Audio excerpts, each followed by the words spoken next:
সবচেয়ে বড় কথা হলো একটা জিকির আছে, খুব সুন্দর জিকির। একদিন এক দরবারের মধ্যে দেখতেছি একটা ঘরের মধ্যে মোমবাতি জ্বালায়া এরা জিকির করতেছে। জিকিরটা কি একটু শুনবেন নি? জ্ঞানের বাতি জ্বালাও রে টুনটুনা টুনটুন, জ্ঞানের বাতি জ্বালাও রে টুনটুনা টুনটুন, জ্ঞানের বাতি জ্বালাও রে।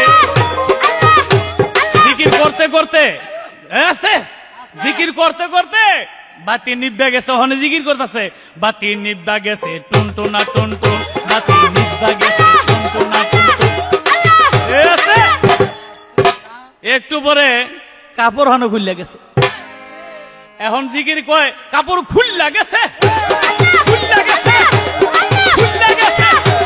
আরেকটা কি কয় তাও ছাইরো না, ছায়া আছে, তাও ছাইরো না, ছায়া আছে,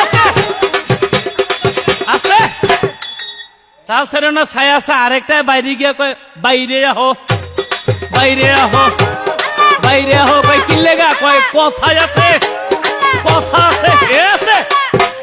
আচ্ছা তোমরা জিকির করবা ঘরের মধ্যে, বাইরে গিয়ে কি কথা বল?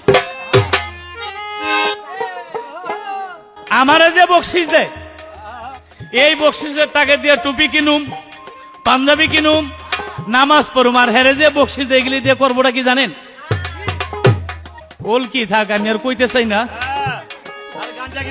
নামাজ রোজা হজ জাকাতের জন্য আমার আখেরি নবী হযরত মুহাম্মদ সাল্লাল্লাহু আলাইহি ওয়াসাল্লাম ৬৩ বছর মানুষের দাঁড়ে দাঁড়ে গিয়ে কেঁদেছে।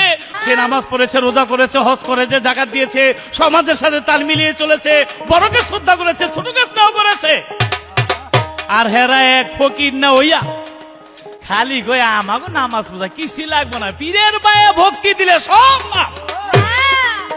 ভক্তি বুঝাইবো যেদিন শেরের উপর সহসর পড়ব সেদিন বুঝাবে। আমার বলে দাড়ি নাই, আছে না নাই, খালি আত্রা লাগাই দেহ না, কেমন ধার লাগে দেহ না। দাঁড়িয়ে আছে, আছে হয়তো কারোর একটু বড়, কারোর একটু ছোট। তবে সবচেয়ে বড় কথা হলো আগে ইমান ঠিক করো। ইমান যার ঠিক আছে তার সব ঠিক আছে। সোজা কথা হলো কেউ কেউ আছে আমার ইসলামের ভিতরে ঢুকে সে ইসলামের ক্ষতি করতেছে। ওর লেবাস বুঝাইতেছে মানুষকে আমি একজন ইসলামের এমন অমুক ব্যক্তি, আসলে তার অন্তরে বিষ, সে আসলে খাঁটি আল্লাহর প্রেমিক না। তাই আমি বলি ইবাদত করো, তুমি আগে জানো তারপরে ইবাদত করো। তুমি আগে প্রাইমারি পাস করো তারপরে হাই স্কুলে যাও, হাই স্কুল পাস করো তারপরে কলেজ যাও, কলেজ পাস করো তারপরে বিশ্ববিদ্যালয়ে যাও। আগে জানতে হবে, বুঝতে হবে। না জানলে তোমার সারা জীবনের সাধন ভজন সব বিফলে চলে গেল।